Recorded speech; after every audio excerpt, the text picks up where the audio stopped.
இன்னைக்குரிய devotion பரிசுத்தத்தில் தூஷண வார்த்தைக்கு இடமில்லை. யூதா 1:9. பரலோகத்துல இருக்கும் மிகாவேல் தூதனுக்கும் சாத்தானுக்கும் மோசேயின் சரீரத்தை குறித்து ஒரு தர்க்கம் வருது. மிகாவேல் தூதன் சாத்தான தூஷண வார்த்தைகளால் குற்றப்படுத்தவில்லைன்னு இந்த வசனத்துல நம்ம வாசிக்கிறோம். ஏன்னா தினமும் தேவ சமூகத்துல நின்று சேனைகளின் தேவனாகிய கர்த்தர் பரிசுத்தர் பரிசுத்தர் பரிசுத்தர்னு துதிக்கிற அந்த நாவினால தூஷிக்க கூடாது அப்படிங்கிற மேன்மையான எண்ணம் இந்த இடத்துல நமக்கு தெரியுது. மீகாவேல் தூதன் சாத்தான குற்றப்படுத்தி தூஷிக்க மனமற்றவரா கர்த்தர் உன்னை கடிந்து கொள்வாராக மட்டும்தான் சொல்றாரு.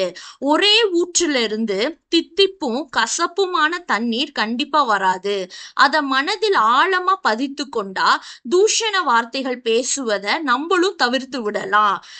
சவுத் ஆப்பிரிக்கால ஊழியம் செய்த ஆண்ட்ரூ முரே அப்படிங்கிறவரு அங்குள்ள மக்கள் பாவத்திலையும் சாராய குடியில மூழ்கி இருப்பதையும் கண்டு ரொம்ப மனமுடையறாரு.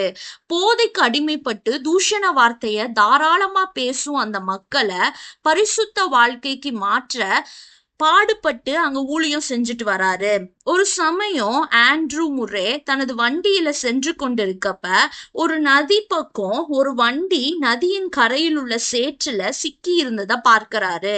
அந்த வண்டியை இழுத்து வந்த எருதுகள் சேற்றுல மாட்டிக்கொண்டு திரும்பவும் மீள இயல முடியல.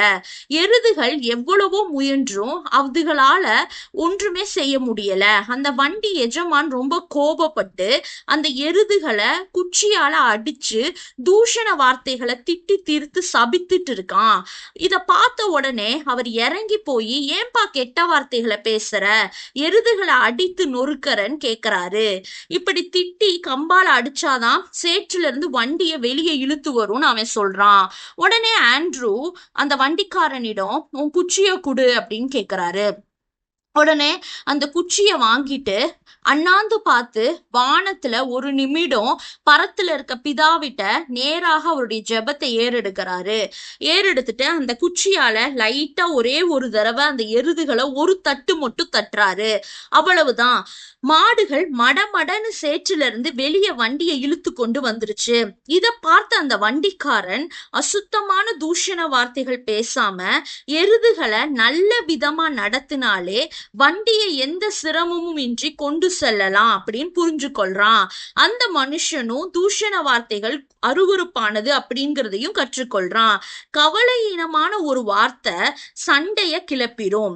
கொடூரமான ஒரு வார்த்தை ஒரு வாழ்க்கையே கூட பாழாக்கிரும். சம்டைம் கசப்பான வார்த்தை வெறுப்ப உட்புகுத்தி விடும்.